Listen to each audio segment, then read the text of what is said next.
Rent free. Rent free. Rent free. Lives in your head rent free. Rent free. Rent free. Rent free.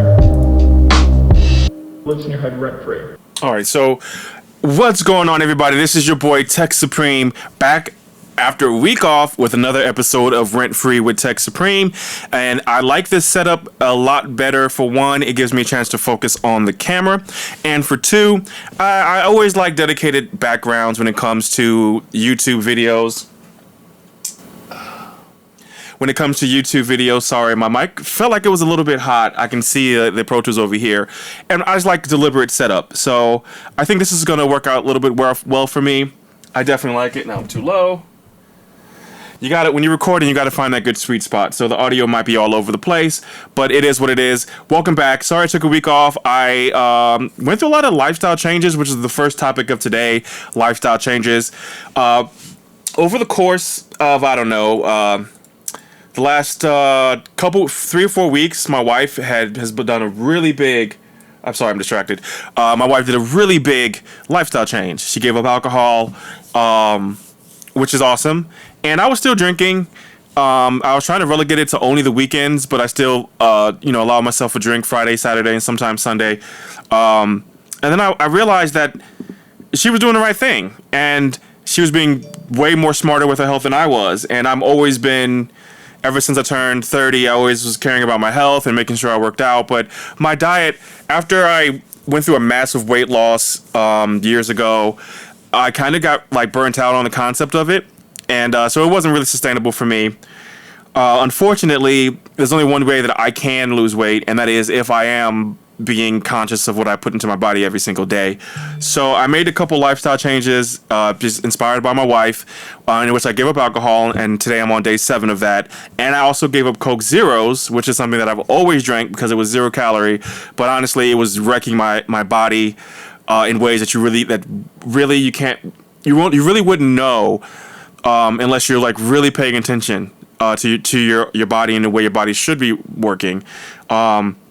So I gave that up as well. And then with that, I decided that I was going to go ahead on and do calorie restricted diet and kind of fall in love with the process again. And since then, I've lost about 6 pounds in a week, which is a little bit high. But I've also been working out every single day, which I've always done. Biking, lifting weights in my garage gym, and all these other things. So it's a good change, and I'm looking forward to the progress that I can create again and losing a ton of weight. I probably need to lose a lot more weight than I'm comfortable telling you guys, but I'm looking forward to the process and also to getting back to where I feel comfortable. So I'm super excited about this lifestyle change. Shout out to my wife for being the inspiration behind this, and I'm just super excited. I've kind of fallen in love with cooking again, being creative, finding ways to make food enjoyable, that's low calorie and healthy, but still really good. We also, a few weeks ago, we started doing this thing where we would on Sundays plan out the week as far as what I'm going to cook and when I'm not going to cook, and that was already great even without the calorie restriction and all that stuff. But now that we're doing it, I can really focus on it. I can map out my meal for the day in the morning. I know exactly how many calories I'm going to get at dinner because we've already planned it out. It's absolutely nice. I suggest everyone take a little bit more accountability to their health because you only get one life. You don't know how long that life is going to be, and you don't want to do something where you jeopardize your time on this earth because of what you're simply eating. The standard American diet is really bad, and if you don't have a good, strong idea of what 2,000 calories is, it's very easy to continuously gain weight over long periods of time. So I'm really excited about this, and I will keep everyone posted on the happenings with my weight loss journey this time around. And the benefits of it all. It's super exciting. Moving on with unfortunate news, we said goodbye last week to Michael K. Williams. Michael K. Williams is an amazing actor from New York. He got his rise to fame being Omar in The Wire, which is a show that I've watched numerous times. I know it's 5 or 6 seasons, and I've watched it numerous times. One of my favorite characters. A lot of the reason why I liked his character so much because in the time that it came out, hip hop was super homophobic, which it still is to a large degree, hence all the boozy talk.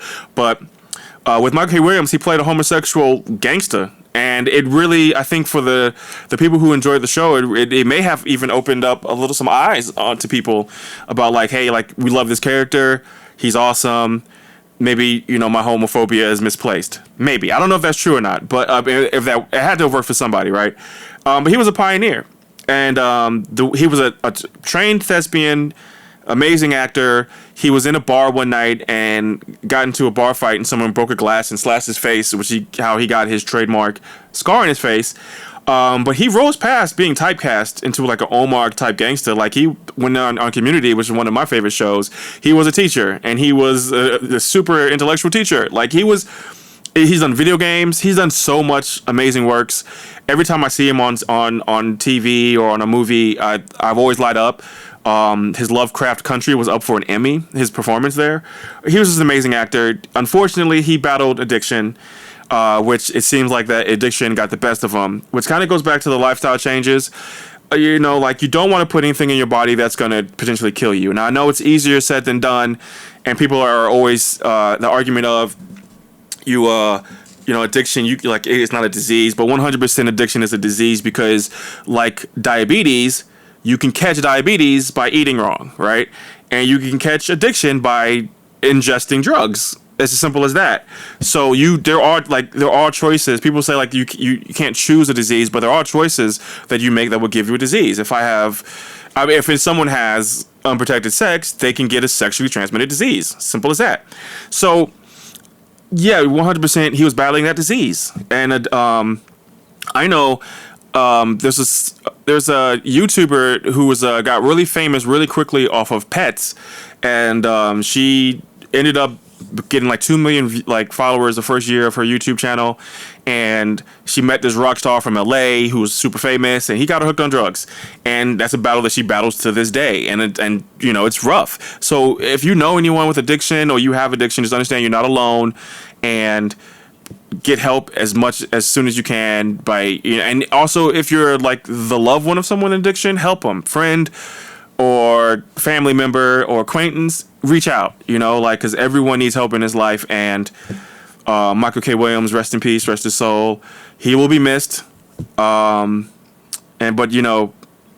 as a society, we got to do better with the people around us, even when it comes to like drinking too much, right? Like I've never considered myself a drinker, an alcoholic drinker, right? Like I always was able to, I don't want to drink right now. I'll take a week or two or a month off or this and that. I've never felt addicted to it, but you never know. It's a very thin line between habitual habit and over drinking. I'm sure there's a lot of people. I live in an area that has a lot of bars.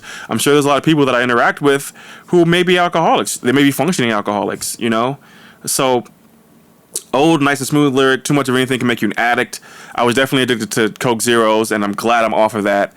And like, I'm not trying to trivialize it by saying Coke Zeros is an addictive substance, but like our choices we make, repeatedly become habits, and you really have to watch your habits because they can kill you. So shout out to Michael K. Williams. He was an awesome actor, and it sucks, definitely sucks. Moving on to something a little bit more dumb. Jay-Z. There's this on my Facebook and on Twitter. There was this debate going on the last couple weeks. Would you like one of those ultimatum memes? Would you take a dinner with Jay-Z or $500,000? And a lot of people were saying that they'd take the dinner with Jay-Z. The only problem that I have with that is it's completely illogical and it's dumb as fuck. There's literally no way Jay-Z is going to talk you into $500,000. You'll probably enjoy the dinner with him. You probably have a great time. A lot of stories you can tell after having dinner with Jay-Z. But he's going to probably say like, you dumbass should have took the $500,000. There's people. Jay-Z eats 3 times a day. Every person he eats dinner or lunch food with, he doesn't become rich. There's literally I really don't even know how to talk about this for a couple minutes because people defend it so hard too, like the knowledge you get. Nothing. You're not going to get anything. I know. I got a homie who claims to have had dinner with Jay-Z and Beyonce, which I don't doubt. He's a mover and shaker, and he said I definitely didn't get anything out of that. I've ate dinner with people who are famous. nothing that came from that. Like, it's not, people aren't built like that, right? Like, people who are successful, sure, they're great people, and they may say some inspiring shit. I had when I was working for Shrewd, this marketing company. I hung out with the owner of it all the time, and he drove a BMW truck. He lived on Lakeshore Drive. He was funding the entire St. Louis company, so he's a millionaire. And we broke bread, we hung out. He said some inspirational shit about hustling and grinding, but like it wasn't like $500,000. You know what I'm saying? Like, that's not how conversations work. Like, he's not gonna sit there over fucking Rubens and break down a plan for you to get rich. Like, that's not how the world works. So I feel like it's fantasy. A lot of people have like this fantasy, like, and I'm so cool and I'm so amazing at navigating a room that I can convince Jay-Z to give me jewels. Not gonna work like that. It's literally not gonna happen. You'd be so dumb to pass up $500,000. Honestly, if you were smart, you would even try to see if you can pay Jay-Z some money to have lunch after you got the $500,000, and then maybe get some jewels. But obviously, more than likely, you just wasted whatever money you spent on that out of the $500,000. Take the $500,000, dummy. That's as simple as that. So simple. I don't understand the debate at all. And let me know what you think about it. If you would rather take the dinner with Jay-Z or $500,000. Absolutely insane. Yeah, moving on. In Illinois, at a Hibbett Sports, there was this really funny video. I'm only going to talk about it briefly because there's not really too much to talk about. Well, basically, they were stealing from a Hibbett Sports the whole rack. And the girl was running up to the car, and the car had the door locked. And the cops were already outside. And the cops had the door locked. I'll play the video on somehow. I'll add it to post. And so we were trying the door, and then the car pulls off completely, and she just drops the rack and starts like cussing in the air and walking, and then starts running, and then the cop runs, and then she 100% gets arrested. It was a really funny video, even though it's sad because the thieves are sad to me. They're like one of the lowest forms of humans is a thief. But it was just really funny to see that whole plan just get shit on. And she obviously got arrested. The funny thing is, from a legal standpoint, the person who drove can actually get away from the crime by simply saying, I didn't know that they went in there stealing, and when I saw that, I locked the doors and drove off. So they can easily get out of this crime, which I think is genius on their part, because that's 100% what any lawyer would tell you to do. Is just like, yo, I was with her, I didn't know she was going in there to steal. When I realized she was, I got the fuck up out of there so you could get her. I didn't want no parts of that. And I guarantee you they would see absolutely no jail time. So it's actually, their move was actually genius, if you ask me. Now, obviously, common sense tells you that a thief rolls with thieves. Like, they knew that they were doing that. And for whatever reason, that person was like, fuck this. You know, or honestly, it could be that they didn't know they were doing that. That could be a complete possibility. Who knows? I guess we'll find out. It didn't happen too far from where I live, so I'm going to kind of keep an eye on the story. I'm sure local news will cover it if anything develops. And yeah, so stay tuned for that. That's fucking hilarious to me. If you haven't seen the video, again, I'm going to try to post it on here, but at least have it playing while I'm talking. But super hilarious. Now, this next topic is something that I had a theory on most of my life. And the reason why I want to talk about it is because I tweeted it the other day, and it was something that, like, I always want. If you know me, you know I say this, even though I haven't really talked about this theory in a while, so maybe you haven't heard this, but running late. The topic of running late. I'm gonna start the conversation with this. If you run late, it's because you wanted to. Now, people are already going to be like, no, like there's extenuating circumstances. I believe, now keep in mind, I don't have children, but I believe 100% that if you run late at any point is because you plan to run late, you prioritized whatever it was to run late, and that's just what it is. It's a power trip, which is a whole different topic on it, but it kind of is. You never have to run late if you don't want to.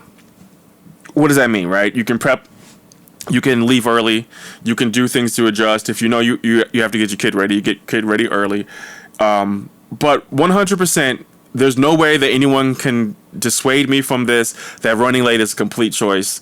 There's so much time in the day that like it takes extenuating circumstances to generally run late. Now, the reason I say this, I had a client say for a meeting was running late, and they told me traffic, which obviously not true because I live in a city that doesn't have crazy traffic, especially the time that they said traffic is crazy.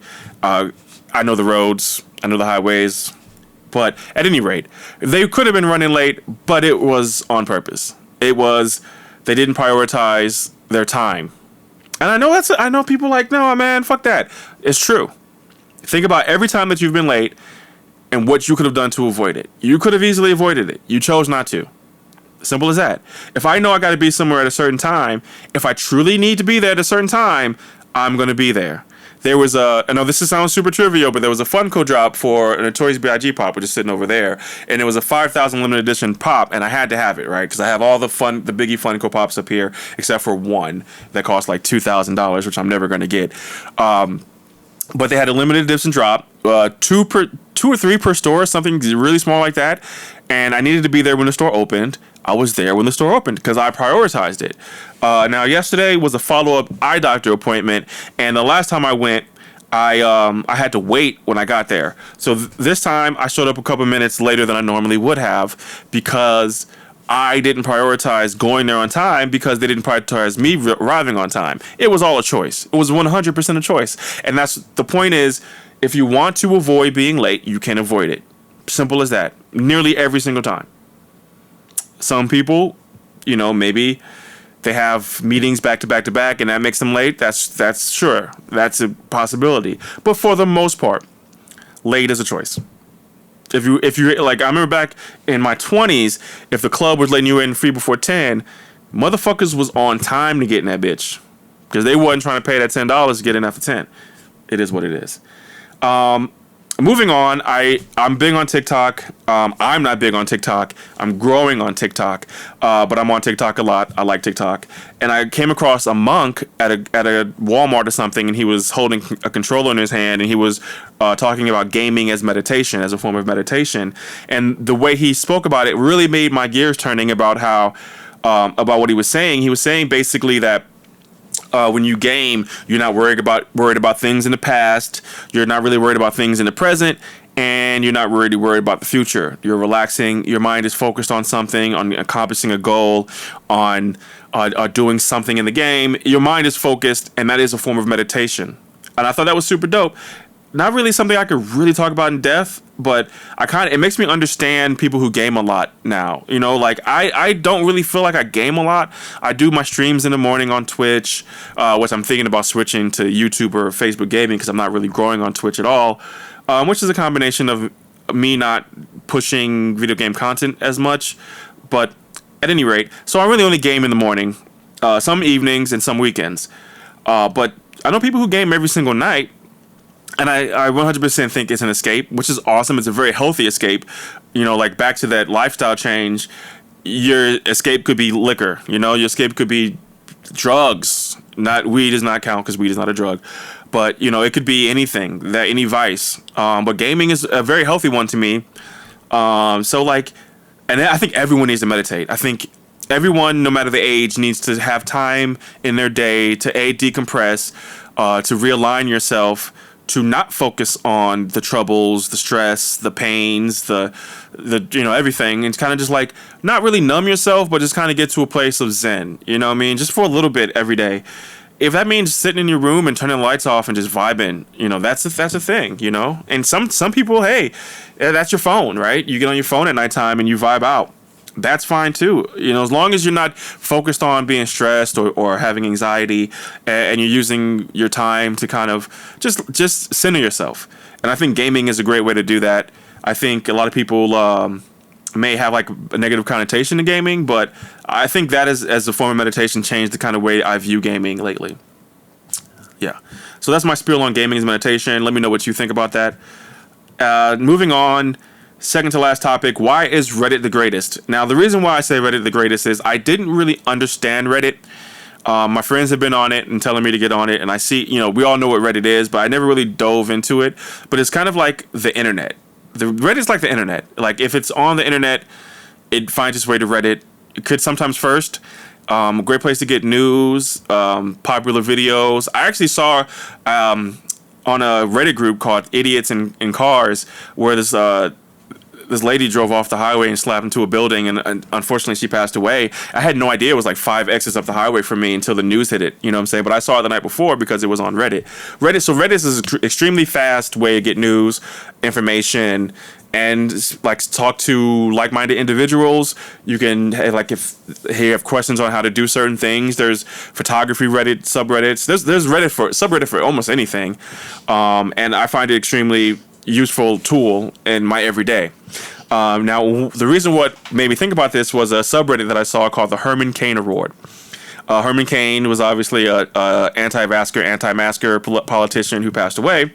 So this is basically a subreddit that posts people's anti-mask, anti-vax posts from social media and then how they died, which is COVID. So it's pretty dark for sure, but it's just so ironic. And again, this goes back to the lifestyle change. Like they're making choices that affect their life in a negative way, right? Like they're being anti-mask and anti-vax and anti-mask, and it's creating this situation in which they lose their lives. So if you get a chance, it's a really interesting subreddit called Herman Cain Award. Check it out. It is dark and it is fucked up, and we're not laughing at the people who lost their lives because that's the worst thing that can happen. So rest in peace to all the people, even though they died in a foolish manner, in a way that was avoidable. But you know, like it's very interesting to see that. And there was a story that I saw on the New York Post that said this 4-year-old passed away a couple days ago because the mother, who was anti-mask and anti-vax, got COVID, gave it to her daughter. The daughter died in hours. It's terrifying. And obviously, the daughter is too young at 4 to have a vaccine, but the parent isn't. So, absolutely avoidable. Very unfortunate. But again, Reddit is very interesting. You can see a lot on it, a lot of positive, a lot of negative too. So be careful. But if you haven't been on Reddit, I just suggest hopping on Reddit. And the last post of the episode 12, the last topic, is going to be about Texas. Texas is the new Florida. It's unavoidable. I honestly think they should change Texas to New Florida, right? Because Florida, as in itself, is fucked up enough. They do dumb shit all the time. But now that Texas is kind of being ass backwards, then they definitely deserve to, get mentioned in that sentence. The reason why I have a problem with Texas is because maybe a week or two ago, they introduced 666 new laws, which I'm not a religious type, but that's already like kind of crazy, right? That number is the mark of the beast. But the abortion law, man, and like that shit's super whack. Basically, it's illegal to get an abortion after 6 weeks of pregnancy, which I've never had to deal with like pregnancy like that, so I don't really know. But I know enough to know that 6 weeks is completely undetectable. You could be out here wild and not know it. You know what I'm saying? Like, I saw pictures of this Instagram lady who, she had a baby recently and she's married, got a baby, and she showed her pregnancy pictures because she's an Instagram model, I guess. So she always is taking pictures, and she showed like 6 weeks, like 4, 5, 6, 7 weeks, and 8 weeks of pregnancy, and you couldn't tell at all. Even at 8 weeks, you couldn't tell. So this is definitely a fucked up law, very predatory. The governor, I believe, said something real stupid like, if someone gets raped, we're going to focus on getting rid of rapists, but obviously that hasn't worked in the history of history. It's just really stupid, and it puts all the burden on, all the punishment on the woman. Even if you're an Uber driver and you drive a woman to get an abortion after 6 weeks of pregnancy, you can be liable for $10,000 to the state. It's just really fucked up, and I don't understand how the United States of America, like, we can have like such a disparage. That's the wrong word. Such a distancing of logic from state to state and controlling women, and this is all bad. So I'm definitely giving Texas the side eye here on out until a change is made. And I hope that other states don't follow suit with this foolishness. And that's that on that. So this episode seems a little bit darker near the end, but it is what it is. I missed a week, and there's so much to catch up on. I won't be missing any more weeks in the future. I really like this new setup. I really like how it looks. I have it even pulled up here, which you can't see, just so I can make sure that it looks good. But I like it a lot. So we're going to try to add some lights to this side. Did I get it right? Or this side? This side. We're going to add some lights, make something cool on this side. I like designing the set to make it, very specific to me. I'm excited about it. I'm excited about the direction of it. This last YouTube video was the most views I've gotten under Rent Free. So thank you everyone who has checked it out on YouTube. Also, if you like it on YouTube, hit the like button and hit the subscribe button. Also, if you see this on TikTok, hit the follow button. I do this every week, sans last week. And this is just me rambling for 25, 30 minutes. And that's the episode. So again, thank you for checking it out. I will see you guys on the next episode. Episode 13 will be dropping next week. This one will drop today. And peace and love. Till next time. Rent free. Rent free. Rent free. Lives in your head rent free. Rent free. Rent free. Rent free. Lives in your head rent free.